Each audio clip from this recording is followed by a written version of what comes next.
Hi guys, welcome to my channel. So before we get started, make sure to hit that like button, also subscribe to my channel.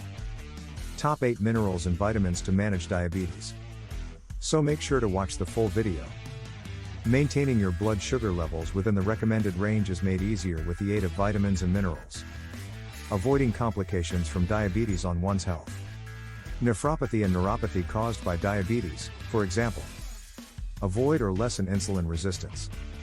Understanding the effects of vitamin and mineral deficiencies and the potential benefits of supplementation is important for the management and/or prevention of type 2 diabetes mellitus because vitamins and minerals play a significant role in glucose metabolism.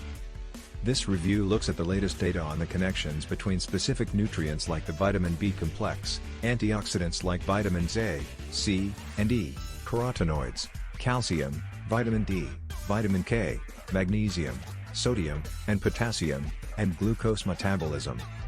A large-scale recommendation for vitamin and mineral supplementation for the management or prevention of DM cannot currently be made, the investigation finds. Most diabetics should consume daily vitamin and mineral amounts within the ranges of recommended values from consumption of natural food sources and/or fortified foods in order to avoid deficiency and maintain health. To determine the advantages of mineral and vitamin supplementation to subsets of people who are at increased risk for DM or its complications, more research with larger sample sizes and longer follow-up periods is required. On the basis of persistent hyperglycemia, diabetes mellitus, DM, a metabolic disease, is identified.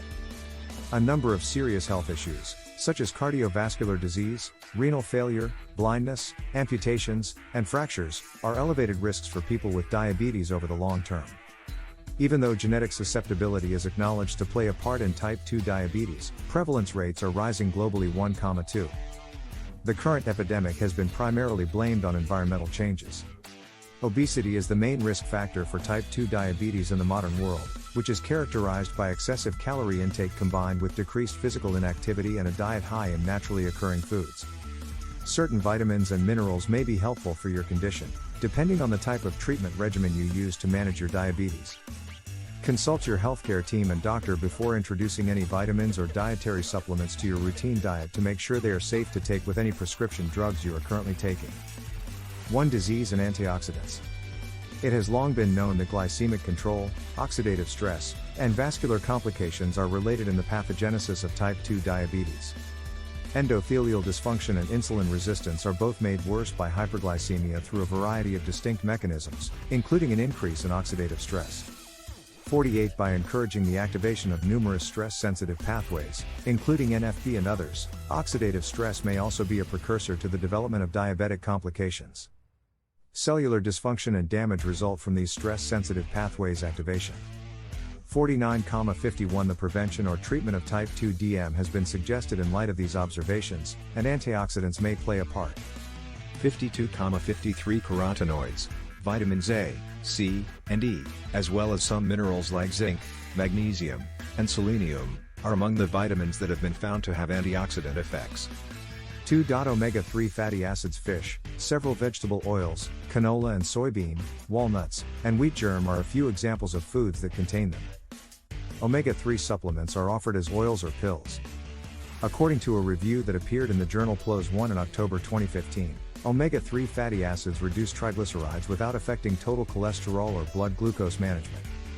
Omega-3 fatty acids from fish operate to raise HDL, good, cholesterol in persons with diabetes, whereas omega-3 fatty acids from flaxseed oil may have a similar effect, according to the University of Maryland Medical Center in Baltimore. Omega-3 fatty acids also increased LDL, bad, cholesterol in several tests. Additional investigation is required, especially long-term studies that focus exclusively on cardiac disease in individuals with diabetes. Drugs for blood pressure and blood thinning can both be affected by fish oil. 3. Carotenoids and vitamin A. According to studies, type 1 diabetics have lower plasma concentrations of vitamin A, retinol, and its carrier proteins, retinol-binding protein, RBP, and transthyretin, but type 2 diabetics do not. 54,55 Although type 2 diabetic patients' RBP levels were significantly higher than those of non-diabetic controls, Basualdo et al. Found no appreciable differences between the plasma concentrations of retinol in the two groups. The glucose transporter may play a part in the potential role of RBP in glucose homeostasis, GLUT. 55 RBP4, previously referred to as circulating RBP, whose sole known function up until this point had been the transport of retinol in blood, increased by 2.8 times in knockout mice lacking the glucose transporter GLUT4. 56 In fact, elevated serum RBP4 concentrations in both experimental animals and humans seem to be a sign of the emergence of systemic insulin resistance. In mice, higher serum RBP4 levels resulted in decreased glucose uptake into skeletal muscle and increased glucose production by the liver, whereas lower RBP4 levels significantly improved insulin sensitivity. 56 RBP4 has been found to have both a positive and a negative correlation with fasting insulin levels in humans. The glucose disposal rate was determined using a euglycemic hyperinsulinemic clamp. 4. Vitamin E. Since tocopherols directly halt oxidation, turning free radicals into more stable species, they are known as primary antioxidants. A lipid peroxyl radical receives a hydrogen atom from vitamin E, tocopherol O, which forms lipid peroxide and prevents oxidative damage. It is important to note that when vitamin E acts, it is transformed into tocopherol radicals and needs to be replenished to stop unwelcome tocopherol-mediated oxidative processes. Ascorbic acid, reduced glutathione, and coenzyme Q10 make up the vitamin E regeneration system, and it has been suggested that this is why vitamin E studies have produced contradictory results.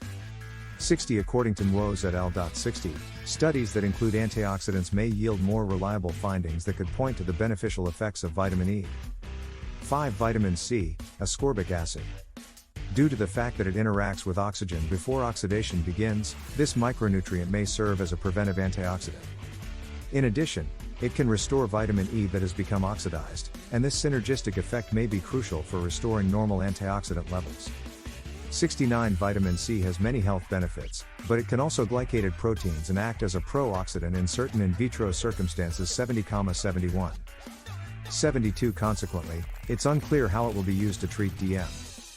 6 Vital vitamin D and calcium.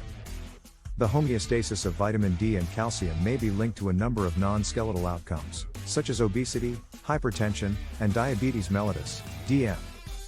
82 In addition to coming from food sources, UV radiation causes the skin of people to produce vitamin D. The hydroxylations that take place in the liver and kidney are what cause it to activate. The most effective form of vitamin D is created by the second hydroxylation, which creates 1,25O2D, also known as calcitriol.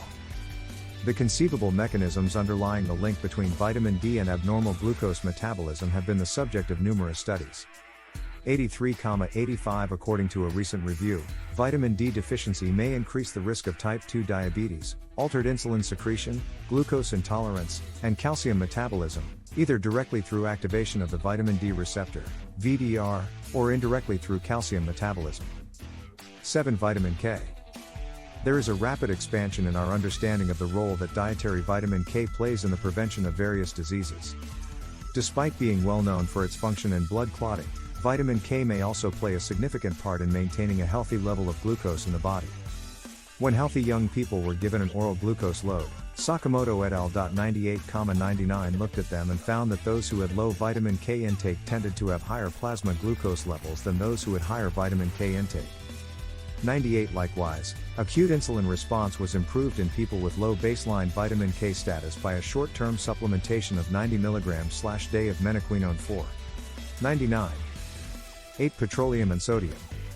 The effects on the renin-angiotensin-aldosterone system and the sympathetic nervous systems, which play a major role in determining hemodynamic responses, are widely acknowledged to be related to salt intake. In an effort to prevent blood pressure from rising, the body's response to increased sodium chloride intake is to inhibit plasma renin activity. In contrast, renin secretion and the synthesis of the adrenal cortex are induced by a low sodium diet. Changes in sodium intake also modulate the metabolism of glucose in addition to stimulating hemodynamic changes. It has been established that insulin sensitivity declines with rising plasma renin activity. 110,111 The angiotensin II receptors activation and the production of aldosterone are thought to be how the renin-angiotensin system causes harm. Conclusions. Changes in the nutritional status of an individual may result from diabetes mellitus' ability to change the concentrations of trace elements. While some micronutrients are known to play a role in the pathogenesis and development of diabetes mellitus, others may only appear as a result of diminished or altered insulin resistance and carbohydrate intolerance. contradictory findings are frequently reported in the studies. Certain elements, like copper, manganese, iron, and selenium, may be found in greater concentrations in the serum or tissues of diabetic patients than in non-diabetic controls. Despite the fact that the majority of diabetic patients do not have micronutrient deficiencies, zinc, chromium, and magnesium deficiency have been found in a subgroup of patients. It is necessary to conduct more cohort studies to pinpoint the micronutrient deficiencies in diabetes mellitus. What do you think of our video? Let me know in the comments section below. If you enjoyed this video, make sure to hit that like button. Also subscribe to our channel before you go.